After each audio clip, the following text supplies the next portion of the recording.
마켓 리더의 시선으로 글로벌 경제와 산업 트렌드를 체크하고 이걸 수익으로 연결해 보는 시간, 고수의 선택 시간입니다. 오늘은 리더스 인덱스의 박주근 대표와 함께합니다. 어서 오세요. 네, 안녕하세요. 네, 대표님과 이야기 나눠볼 주제 화면을 통해서 살펴보겠습니다. 네, 코로나로 제약 바이오주들이 떴었죠. 그러면 이제 엔데믹 시대는 어떤 전략을 짜봐야 할지 궁금합니다. 자세한 내용 한번 짚어볼 텐데요. 코로나19 특수로 사실 제약 바이오주는 좀 특수를 맞았다라고 봐야겠습니다. 하지만 이제는 조금 긴 터널을 지나고 있다라고 봐야겠죠. 사실은 시장 속에서 코로나19에 대한 그런 쪽을 계속해서 개발을 했었는데 이게 좀 사라지다 보니까 그런 것 같은데 제약 바이오주의 업황 진단은 어떻게 하시나요? 이렇게 이제 팬데믹이 크게 한번 휴지고 가고 네. 나면 이제 이때 뜬 기업들은 과연 사라질까 생각을 하고 있는데 사실은 제약 바이오가 우리나라의 단계를 보면 그 전에는 바이오 시밀렉 한번 유행을 탔다가 네. 그리고 그 이후에는 이제 우리나라의 기술 특허를 이제 팔기 시작하면서 네. 그런 바이오 기업들이 한번 떴었죠. 그리고 나서 이제 팬데믹이 지나면서 또 한번 이제 이 팬데믹 관련된 기업들은 떴는데. 지금은 이제 옥석을 가릴 필요가 있을 것 같아요. 네. 이게 무슨 말이냐면 과연 팬데믹이 남기고 간 팬데믹 때 뜬 기업들이 과연 그걸로 끝났을까? 아닙니다. 팬데믹 때 나름 그 백신을 개발했던 기업들은 네. 플랫폼 기술을 가지게 된 것이고요. 그렇죠. 그리고 항원 기술도 가지게 된 것이고, 그리고 진단 키트로 굉장히 주가가 떴던 기업들은 그 진단 키트 기술도 보유를 하게 된 거죠. 그렇죠. 우선 그 코로나 백신 관련해서 국내 기업들이 코로나 이후에 이제 개발을 시작했는데 치료제 개발도 하긴 했지만 SK 바이오사이언스가 국산이라고 사실은 우리가 생각하고 있지만 이 백신 기술이 완전한 국산화가 되려면요 두 가지의 선결 조건이 필요합니다. 첫 번째는 플랫폼 기술이 완벽하게 우리 것이냐, 네. 그 기업의 것이냐. 두 번째는 그 플랫폼에 담을 그 백신에 대한 항원 기술을 가지고 보유하고 있느냐. 이 두 가지의 네. 포인트를 짚어봐야 되는데 사실 SK 바이오사이언스의 경우에는 이 두 가지 기술 다 수입해서 조합한 형태인데 네. 이번 주 월요일 날 발표한 유바이로직스는 네. 3상을 결과를 발표했는데 이 플랫폼 기술도 키스트에서 받은 국산이었고요. 네. 그리고 항원 기술도 국산이었습니다. 물론 엔데믹이 되어서 코로나19 백신이 왜 필요하냐 생각하지만 사실은 많은 기업들은 이 코로나 백신 개발 기술을 통해서 기술력을 인정받겠다는 목표가 훨씬 큽니다. 네. 그러니까 이 플랫폼 기술과 항원 기술을 가지고 있으면 우리가 소위 말하는 지금까지 우리나라가 접근해 보지 못했던 고가의 백신 시장에 들어갈 수 있는 기반을 마련하게 된 거죠. 네. 예를 들어서 지금 그 호흡기 세포 융합 바이러스 RSV라고 해서 네. 세계적인 시장이 한 13억, 네. 13조 정도 됩니다. 어느 정도 현황이 나타나고 있는지 궁금하네요. 그렇죠. 이 굉장히 큰 시장인데 네. 이 시장에 현재 들어가서 그 FDA 승인을 신청하고 있는 기업은 저기 보이는 화이자와 GSK가 먼저 예, 났었고 그다음에 연이어서 화이자가 그렇습니다. 두 승인 개밖에 받았잖아요. 없습니다. 네. 국내에서 이게 지금 들어가고 있는 곳은 유바이로직스 그러면 제일 빨라요. 네. 왜냐하면 일상 계획 이미 신청 그러네요. 상태거든요. 네. SK 바이오사이언스는 2029년을 목표로 지금 전임상 단계에 있기 네. 때문에 이러한 기술들도 사실은 코로나19 백신을 개발했던 기술력이 있기 때문에 가능한 거거든요. 네. 그래서 코로나19 팬데믹 때 굉장히 우리가 제약 바이오주에 관심이 있어서 핫한 기업들이 많이 뛰어들었다면 네. 지금은 옥석을 가려서 팬데믹 이후에 그 기업들이 가지고 있던 기술력을 어떻게 내재화했느냐. 네. 과연 내재화한 기업이 어디냐를 좀 보고 가치를 평가할 필요가 있고 진단키트 시장도 마찬가지입니다. 지금 네. 진단키트가 굉장히 죽은 것 같지만 사실은 이 시장도 꾸준히 글로벌리 성장하고 있는 시장이에요. 지금 2020년에 그 체외 진단 시장 규모가 982억 달러, 네. 98조인데 2026년에는 1132억 달러, 매년 3% 정도가 성장률이 있거든요. 그러니까 여기에서도 지금은 주식시장은 낮아지고 있지만 그 기업들이 이 글로벌한 진단 시장에서 얼마나 네. 기술력이나 독립적으로 확보를 하고 있냐에 대한 좀 옥석을 가려서 투자의 눈길을 돌리는 것도 장기적으로 네. 나쁘지 않다고 생각합니다. 네, 제약 바이오 기업들 엔데믹 시대가 되면서 지금 특수를 부렸던 게 사라지는 것이 아니다고요. 이제 그리고 살펴보면 그때 받았던 기술력이 플러스 됐다라는 관점으로 좀 보시면 좋겠다라고 짚어주셨습니다. 그런데 앞서서 짚어주셨던 유바이오로직스 같은 경우에는 다른 기업들과는 조금 다르게 여전히 코로나19 백신 개발에 좀 열을 올리고 있잖아요. 네. 뭐 앞서서 임상 승인 소식도 말씀해 주셨다면 그렇다면 이제 유바이오로직스가 글로벌 시장에서 코로나19 백신에 대해서 어떤 입지를 가지게 될까요? 우선 이번에 발표한 게 유코백19라고 해서 네. 유코백19라는 임상 3상 시험, 최종 단계 시험을 네. 중간적으로 발표했는데 시험 결과가 굉장히 뛰어났습니다. 물론 그 지역이 필리핀에서 이 시험을 했는데 성인 2,600명 대상으로 네. 했고요. 그리고 이 백신을 그 비교 백신으로 해봤더니 대주 백신하고 비교를 했을 때 중화 황체 형성이 대주 백신 대비 2배. 네. 그리고 안정성을 따지고 있는 접종 후 중화 황체는 4배 이상 네. 혈청 반응이 있어서 굉장히 안정성 면에서 뛰어난 건데 이건 두 가지 의미를 볼 수가 있죠. 첫 번째는 엔데믹이 되었지만 우리가 미국 같은 경우도 코로나19가 끝난 것 같지만 매년 일정하게 접종을 해서 계속 이 관리를 해가고 있지 않습니까? 네. 이 관리의 시장에서 국산 백신의 개발은 굉장히 많은 비용을 아낄 수 있는 또 하나의 세금을 아낄 수 네. 있는 하나의 입지를 마련한 거고 두 번째는 다시 이런 엔데믹이 터졌을 때, 발생했을 때 과연 우리는 얼마나 빨리 대응할 수 있냐의 문제인데 이 플랫폼 기술과 항원 기술을 가지고 있으면 네. 6개월 안에 대응이 가능합니다. 세월호 대응하기 때문에 네. 이 부분도 굉장히 가치가 높이 평가할 수 있죠. 또 하나의 다른 면은 현재 이 유바이로직스는 이 네. 플랫폼을 바이러스 백신 플랫폼 기술에다가 탑재를 했거든요. 네. 저 기술에 대한 안정성을 인정을 받은 거죠. 네. 자, 그렇다면 저 기술의 확장성은 뭐냐? 네. 방금 제가 말씀드린 굉장히 큰 시장인 호흡기 세포융합 바이러스 RSV 백신 네. 개발이 벌써 일상이 들어간 거고요. 두 번째는 우리나라가 화이자나 외국 그 빅파머로부터 굉장히 고가의 백신으로 우리가 지금 접종을 받고 있는 게 있습니다. 네. 대상포진이 대표적이죠. 병원 가시면 35만 원 정도 하죠. 그러니까 이런 것들을 개발할 수 있는 기초 기술을 가져오게 된 거죠. 네. 별풍과 항원이 있으니까. 그러니까 이러한 고가 백신에 대한 수요를 국산화시켜서 이 시장도 잠식할 수 있는 부분도 그 새로운 가치를 부여할 수 있는 부분인 것 같습니다. 네, 그런데 또 이제 사실 지금 살펴보니까요. SK 바이오사이언스랑 또 유바이오로직스 좀 비슷한 흐름을 보인다라고 볼 수 있을 네. 것 같은데 RSV 백신 계속해서 말씀해 주셨는데 이 시장이 생각보다 굉장히 큰 규모더라고요. 그렇죠. 뭐 2030년까지는 13조 원까지도 성장할 네. 수 있다라는 이야기가 나오는데 그렇다면 RSV 백신 개발에 좀 성공을 한다면 유바이오로직스의 이 주가도 잭팟을 터뜨릴 수 있을까요? 아, 그렇죠. 만약에 현재는 유바이로직스가 네.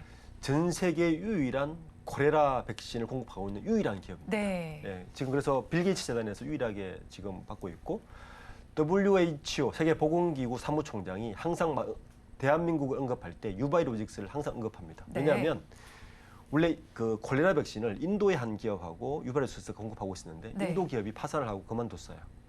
그래서 전 세계 콜레라 백신을 공급할 수 있는 유일한 기업 유바이로직스거든요. 네. 그런데 이게 이 WHO에서 저개발 국가에 공급하다 보니까 네. 빌 게이츠 재단에서 받다 보니까 매출액이 일정한 거죠. 많은 수익을 남길 수가 없는 구조를 가지고 있어요. 그렇죠. 그렇지만 연명은 해갈 수 있는 구조인데 근데 중요한 건 이 백신 기술과 플랫폼 기술을 바탕으로 현재 코로나19 백신도 개발했죠. 네. 그리고 RSV 그걸 기반으로 또 RSV 백신을 개발할 수 있는 플랫폼을 또 마련했죠. 네.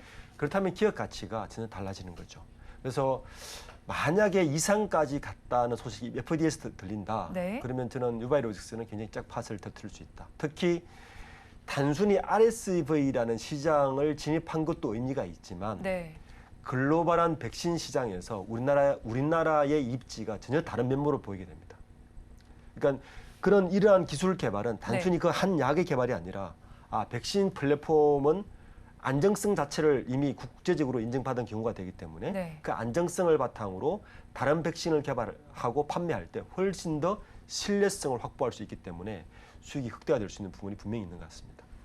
네, 더욱더 이제 백신 시장에서 높은 입지를 가져갈 수 있고 그걸 수익으로도 연결을 해볼 수 있다라고 말씀해 주셨습니다. 그럼 SK 바이오사이언스의 상황도 좀 알아보도록 할게요. 2분기에 영업 손실이 조금 불가피할 것으로 관측이 되고 있는데요. 그런데 이런 이유가 연구 개발을 위한 비용이 좀 지출이 됐기 때문이다라고 나오고 있습니다. 그런데 이런 상황에서 우리나라 이제 1호 백신이라고 볼 수 있는 스카이코비어 멀티원주도 WHO 긴급 사용 목록에 등재가 됐는데 그렇다면 SK 바이오사이언스는 저희가 어떻게 좀 보면 좋을까요? SK 바이오사이언스가 2분기 매출액이 네. 전년 동기 대비 85%나 줄었거든요. 네. 208억밖에 안 되고 반대로 영업 적자 전환됐는데 302억 적자입니다. 매출보다 적자가 더 많은 그렇죠. 상황이 되죠. 물론 방금 말씀하신 것 같이 이유가 R&D 투자 때문입니다. 네. 근데 이제 제가 초기에 말씀드렸듯이 SK 바이오사이언스는 이 플랫폼 기술과 항원 기술을 독자적으로 아직 개발해 놓지 않은 상태에서 이걸 개발했기 때문에 이런 리스크가 좀 있는 것 같아요. 그래서 물론 이제 이 하반기에 독감 백신 확대하고 노바백스 증산으로 매출액이 상승할 것은 전망이 되고 있지만 연간 실적으로 보면 작년 비해서 한 70% 매출은 줄어들 것 같고 네. 영업 손실은 예전할 것 같습니다.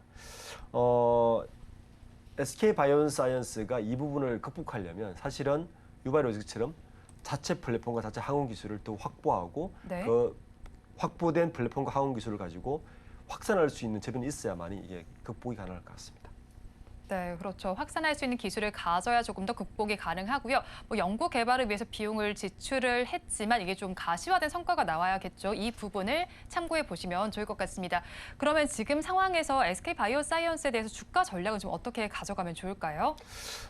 현재로서는 홀딩이죠. 홀딩이요. 예, 네. 그러니까 올 연말 매출까지는 하반기는 아무래도 실적 장세가 이어갈 네. 같거든. 현재의 2,600선에서 움직이지 않는 이 장세에서 하반기는 경기 침체나 여러 가지 불확실성을 보면 많은 뭐 바이오 기업도 마찬가지지만 대부분의 기업들을 실적 위주로 아마 옥석을 가리는 시장이 될 것이고 그렇다면 하반기에 SK 바이오사이언스가 여전히 적자 지속될 가능성이 높기 때문에 네.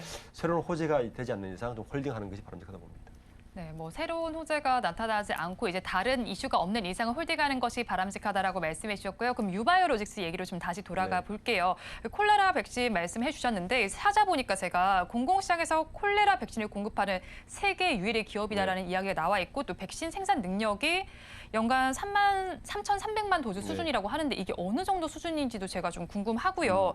또 이제 CMO 사업 분야도 확대하겠다라는 이런 목표도 가지고 있잖아요. 그렇다면 유바이오로직스에 대해서는 저희가 지금 비중을 확대를 해봐도 괜찮을까요?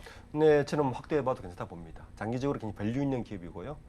특히 그 작년 11월 달에 그 테드로스 하바놈 그브레유서스 WHO 사무총장이 네. 이런 말을 합니다. 한국에 있는 기업 유바이오로직스에 감사하다. 이런 말을 동시적으로 그렇게 했더라고요. 예. 왜냐하면 뭐 방금 말씀하신 것 같이 코로나 백신의 전 세계 유일한 네. 공급 기업이고 그러다 보니까 빈살만이 한국에 방문했을 때도 유바이오로직스를 거론할 정도였습니다. 그러니까 우리가 보통 기후 위기가 지금 닥쳤지 않습니까? 코로나 백신이 어디에 터지냐면 하면 대부분 수질 오염입니다. 네. 저개발 국가의 수질 오염인데 이미 유바이오로직스는 경구용, 우리 옛날에 그 코로나 백신은 주사를 맞지 않습니까? 지금은 그렇죠. 먹는 약으로 대체할 정도로 개발이 돼 있거든요. 네. 그 연간 개발 그 캐파가 3,300만 정도 되고 전 세계 유일한 기업이다 보니까 네. 그에 대한 시소 가치는 있지만 여전히 이게 WHO에서 국제 보건기구에서 일종의 그 봉사 비슷한 기관념으로 많이 가기 때문에 그렇죠. 매출이나 이익에 한계가 있는데 네. 요게 이제 빈살만이 지난번에 오면서 이런 거 협력을 좀 하자는 말은 이게 WH를 통하지 않고 직접 판매를 가는 루트도 생길 수 있단 말이에요. 그렇게 되면 수익이 훨씬 늘어나는 수익이 거 늘어나는 아니에요? 거죠. 네. 그래서 가치가 있는 것이고 두 번째는 아까 말씀드린 것 같이 지금 그 코로나 백신 3상까지 끝났기 때문에 네. 이 3상이 끝났다는 말은 엔데믹 됐으니까 별 의미가 없네라는 걸로 끝내면 안 되고 네. 이 3상이 끝났다는 말은 유바이오로직스가 가지고 있는 플랫폼과 항원 기술의 안정성이 입증이 되었네라는 데 방점이 중요합니다. 네. 이 방점으로 인해서 방금 말씀 RSV 백신이라든지 그다음에 다른 고가의 백신 개발할 수 있는 기초 기술이 확보됐다는 거기 때문에 만약에 1상, 2상 가는 것들이 좀 플랫폼이 늘어난다면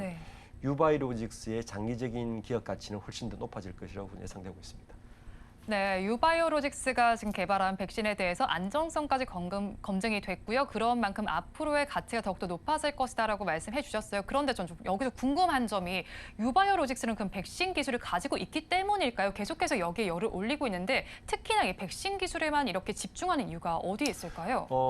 이유는 유바이오로직스가 2010년에 네. 창업한 회사인데 네. 그 창업 동기 자체가 콜레라 백신이었습니다. 아, 창업 동기가 이미 콜레라 백신이요? 예. 그 가장 많은 그렇죠. 전 부분을 세계 차지하잖아요. 콜레라 백신을 전담해서 생산할 수 있는 기업을 하나 네. 만든 거죠. 그게 유바이오로직스고, 그리고 우리가 이제 생각할 때 우리가 뭐 지금 코로나도 겪었지만 그 전에 뭐 다른 바이러스를 많이 겪었지 않습니까? 근데 바이러스 이런 질환을 오랫동안 겪어왔지만 네. 사실 우리나라가 백신의 독립국이 아니에요. 다 이제 의존을 하고 그렇죠. 있는 거네요. 이번에도 화이자에 의존했고 네. 모더나에 의존했고 아스트라제네카에 의존하지 않습니까? 네. 이런 오랜 또 이런 상황이 또 닥칠 수 있는 게 분명할 것 같은데, 네. 그런 의미에서 유바이오로직스의 백신 자체 독립, 일단 백신 독립 선언이죠. 네. 이 정도 기술이면 했다는 게 일단 의미가 크고, 이러다 보니까 이 기술로 인해서 지난해에는 그 GSK의 그 사포닌계 면역 증강제 QS21이라고 있거든요. 네. 이거에 대한 안정적인 조달에 이미 성공했습니다. 유바이오로직스가. 그러니까 이런 이유가 네. 바로 기술력을 갖고 있다는 걸 방증하는 거죠. 그래서 그런 부분에서 기업 가치를 좀 새롭게 볼 필요가 있다. 저는 그렇게 보고 있습니다. 그러네요. 기술력은 이미 가지고 있다라는 걸 방증하는 결과도 나와 있으니까 유바이오로직스를 조금 집중해 보면 좋겠다라고 말씀해 네. 주셨어요. 그렇다면 사실 뭐 제약 바이오 기업에 뭐 유바이오로직스와 뭐 SK 바이오사이언스만 있는 건 그렇죠. 아니잖아요. 네. 다른 종목들도 많이 있는데 이 종목들은 저희가 어떤 관점으로 바라봐야 할지 좀 궁금해요. 사실 제약 바이오도 제가 최근에 봤을 때는 뭐 그렇게 재미있는 흐름이다라고 보기가 어려웠었거든요. 우리가 좀 긴 안목에서 보면 네. 제약 바이오주를 잘 보시면 이제 바이오 시밀러를 1세대 거쳤고요. 그렇죠. 그리고는 2세대는 한미약품이라든지 여러 뭐 ABL 바이오라든지 기술 수출을 통해서 네. 빅파마의 기술 수출을 통해서 잭팟을 터뜨리는 기업들을 우리가 봐왔고요. 그걸로 주가가 굉장히 요동치는 걸 봤고요. 그렇죠. 세 번째 단계에서는 이 팬데믹이 터지면서 뭐 이 진단 키트라든지 네. 치료제라든지 이제 백신이나 이런 기술로 이제 대형 양상에서 우리가 3단계 거쳐왔는데, 지금의 이 정도의 시간을 거치면서 우리나라 바이오 기업들이 굉장히 기술력이 확보가 되었어요. 네. 지금은 그 자체 기술력과 자체 생산 능력이 있는가가 되게 중요합니다. 그러니까 기술력 플러스 생산 능력이 있는 기업을 좀 유심해서 봐라. 그게 앞으로 기술 수출뿐만 아니라 매출 연결까지 되는 기업들이 좀 유심히 볼 필요가 있다. 지금은 기술 수출 기업에만 우리가 뭐 임상 갖느냐 안 네. 갖느냐 이렇게 봤는데, 그 두 개까지 연결되는 시기가 지금 이미 도래한 것 같습니다. 그런 기업들을 좀 옥석을 가린다면 제약 바이오에서도 장기적으로 투자할 기업들을 좀 많이 볼 수 있을 것 같습니다. 네, 제약 바이오 기업들 중에서도 기술력과 거기에 생산 능력까지 플러스가 된 기업을 보시면 좋겠는데요. 어제 또 좀 눈에 띄었던 게 셀트리온 그룹주들이 정말 좀 크게 하락을 했잖아요. 오늘은 살짝 반등하는 모습을 보이기도 하지만 어제 하락분을 만회하지는 못하고 있습니다. 그렇다면 저희 셀트리온 그룹주는 바라볼 때 어떤 시각을 좀 가져가면 좋을까요? 셀트리온은 좀 단기적으로 많이 접근하고 있는 것 같아요. 네. 투자자들이. 우선 미국 시장의 상황을 되게 많이 지켜보고 있는 것 같고, 그리고 이 경기 둔화 상황도 좀 맞물리는 것 같고요. 네. 그 셀트리온도 1세대 처음 시작할 때는 대부분 성장주 비슷하게 그렇죠. 뛰어들었죠. 네. 그렇다가 지금은 이미 기술주로 접어들었고 실적주까지 와 있습니다. 그러니까 지금은 실적주 단계의 셀트리온을 바라보고 있기 때문에 네. 이러한 현상이 나타나는 것 같고, 이걸 극복하려면 결국에는 연초에 우리가 많이 이야기했던 미국 시장의 여러 그 판매 매출이 네. 뒤따라 와줘야만이 현재 실적을 충분히 회복할 수 있을 것 같습니다.